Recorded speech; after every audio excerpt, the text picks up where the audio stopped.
Dear X, hindi ko alam kung saan o paano sisimulan ito.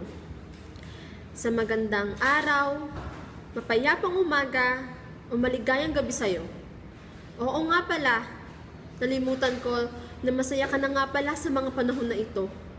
Dahil gaya nga ng sinabi mo, noong araw na iwan mo ako, na kailangan mong piliin yung taong nagmamay-ari na ng puso mo, yung taong nagpapasaya sa'yo, at sa kasamaang palad, iyon ay hindi ako.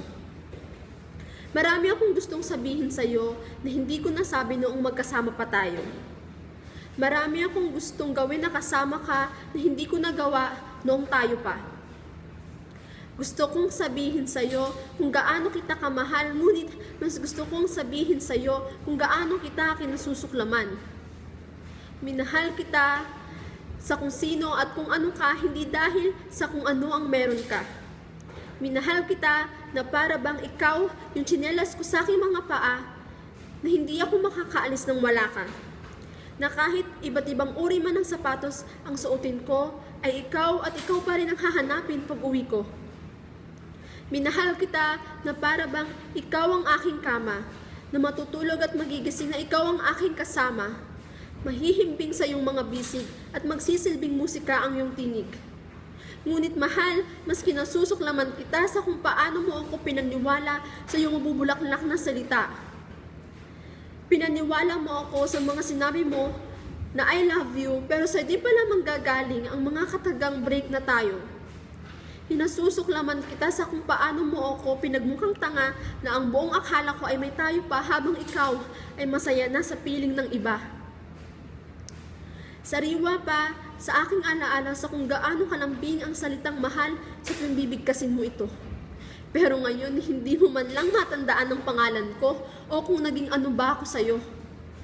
Sariwa pa sa aking alaala sa kung paano mo hawakan ang mga kamay ko na tila ba ayaw mo kung mawala sa'yo. Pero ngayon, ibang kamay na ang hawak mo na para bang ayaw mo siyang mawala sa mundo mo.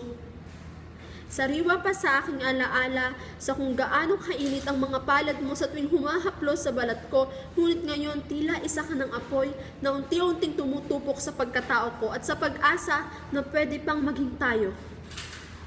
Ang tanga ko, dahil naniwala at nagpauto ako sa gaya mo.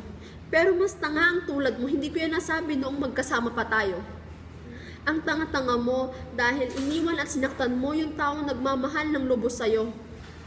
Darating yung araw na mamahalin mo rin ako, na malalaman mo din ang halaga ko, na malalaman mo din kung sino ang sinayang mo, at pag dumating ang araw na yon ay wala na ako sa'yo. Wala nang matitirang tao pa ang magtsatsaga sa'yo. Sa ilang oras, araw at buwan na sinasampal ako ng masakit na katotohanan na kahit ilang beses ba akong magpakatanga sa'yo, ay hindi ka magpapakatanga sa tulad ko. Na kahit ano pa ang gawin ko ay wala pa rin akong halaga at puwang dyan sa puso mo. Sa masakit na katotohanan na may mga bagay na sa umpisa lang masaya dahil habang tumatagal ay sumasakit na. Sa masakit na katotohanan na may mga bagay na kahit gaano pa kahigpit ang hawak mo ay mawawala at mawawala pa rin sa mga kamay mo.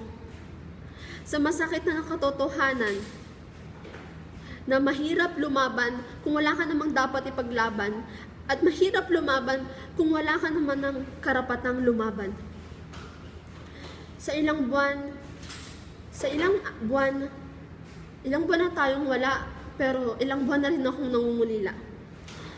Ilang buwan na tayong walang komunikasyon at hanggang ngayon ay namamalimos pa rin ako ng iyong atensyon. Mahal, sana ang sakit na nararamdaman ko ngayon ay pwede kong mahawakan. Pero kung sakaling hindi ko na kaya, ay pwede ko nang bitawan. Mahal, ayoko nang ipilit pa, ayoko nang pilitin pa. Mahal, ayoko nang magmahal pa, mali. Ayoko nang mahalin ka pa. Mahal, nais ko nang kumawala sa mapait mong nakaraan dahil hindi ako makausad sa kasalukuyan.